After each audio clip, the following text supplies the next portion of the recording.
भगवान श्री कृष्ण के अनेक रूप हैं जो हर रूप में अलग अलग लीलाएं और संदेश लेकर आते हैं। वे सिर्फ एक ही रूप नहीं बल्कि अनंत रूपों के आदर्श हैं।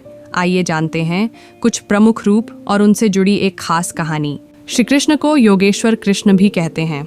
ध्यान और ज्ञान का प्रतीक, कुरुक्षेत्र में अर्जुन को उपदेश देने वाला कृष्ण योगेश्वर कहलाता है। कर्मयोग, ज्ञान योग और भक्ति योग का गुरु। श्री कृष्ण को रणछोड़ कृष्ण भी कहते हैं। युद्ध न करने वाला योद्धा। जब उन्होंने मथुरा छोड़कर द्वारका बसाई तो लोग उन्हें रणछोड़ कहने लगे, पर यह पलायन नहीं, नीति और शांति का प्रतीक था। अहिंसा और रणनीति का प्रतीक भी कहा जाता है। श्री कृष्ण को काल पुरुष भी कहते हैं। समय के अधिपति गीता में स्वयं कहते हैं, मैं काल हूँ, संहार करने वाला। यह उनका विराट अगोचर रूप है। श्री कृष्ण को चक्रधर, सुदर्शनधारी रूप भी कहते हैं। श्री कृष्ण का एक तेजस्वी रूप जिनके हाथ में सुदर्शन चक्र होता है। यह रूप अधर्म के विनाश और धर्म की रक्षा का प्रतीक है। श्री कृष्ण को दीन बंधु, गरीबों के सहायक भी कहते हैं। सुदामा से उनका मिलन इस रूप का प्रतीक है, सच्ची मित्रता और करुणा का। श्री कृष्ण को सत्य मूर्ति, सत्य के रक्षक भी कहते हैं। कृष्ण ने हर बार सत्य का साथ दिया, फिर चाहे वो शिशुपाल का वध हो या द्रौपदी की लाज बचाना। श्री कृष्ण को भक्त वत्सल, भक्तों के प्रिय भी कहते हैं। उन्होंने अपने हर भक्त की पुकार सुनी, चाहे मीरा हो, विदुर हो या सुदामा। भक्तों के लिए वे सदा सुलभ हैं। श्री कृष्ण को त्रिभुवन नाथ, तीनों लोकों के स्वामी भी कहते हैं। कृष्ण केवल पृथ्वी पर ही नहीं, स्वर्ग और पाताल में भी पूज्य हैं। वे त्रिभुवन के नाथ हैं। श्री कृष्ण को नीति शिरोमणि, राजनीतिक चाणक्य भी कहते हैं। महाभारत में उन्होंने बिना हथियार उठाए केवल अपनी नीतियों से अधर्म को हराया। उनकी रणनीति धर्मयुद्ध का आधार बनी। श्री कृष्ण को ब्रह्म स्वरूप, आत्मज्ञान का प्रकाश भी कहते हैं।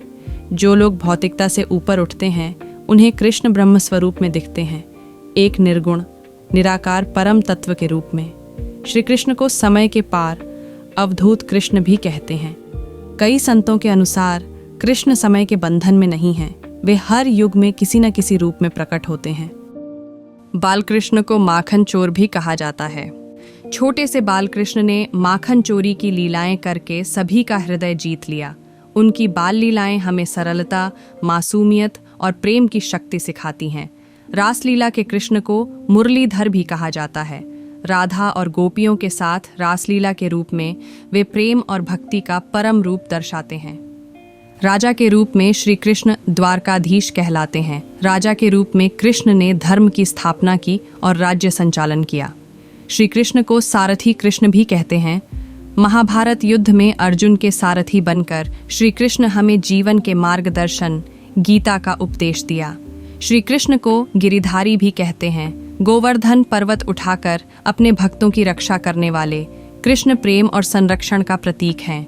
श्री कृष्ण को पूर्णावतार भी कहा जाता है क्योंकि वे भगवान विष्णु के सभी गुणों और शक्तियों से पूर्ण होते हैं। अर्थात विष्णु के 10 अवतारों, दशावतार में से कई अवतार केवल किसी एक गुण या उद्देश्य के लिए आते हैं, जैसे राक्षसों का नाश करना या पृथ्वी पर धर्म की स्थापना करना।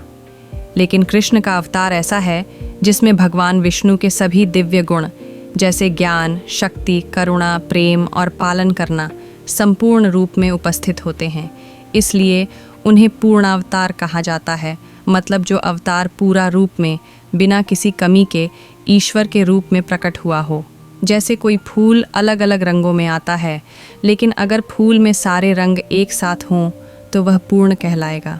वैसे ही कृष्ण में भगवान विष्णु के सारे गुण और रूप एक साथ हैं, इसलिए वे पूर्णावतार हैं। भगवान श्री कृष्ण को केवल एक व्यक्ति नहीं बल्कि संपूर्ण ब्रह्मांड की चेतना माना जाता है। वे समय समय पर अलग अलग रूपों में प्रकट होकर धर्म की स्थापना और अधर्म का नाश करते हैं। अगर आपको हमारा यह वीडियो पसंद आया हो तो इसे लाइक ज़रूर करें। कमेंट में बताएं कि आपको श्री कृष्ण का कौन सा रूप सबसे प्रिय है। और ऐसे ही आध्यात्मिक और प्रेरणादायक वीडियो देखने के लिए चैनल को सब्सक्राइब करें और बेल आइकन ज़रूर दबाएं ताकि आप हमारी हर नई कहानी सबसे पहले देख सकें। जय श्री कृष्ण।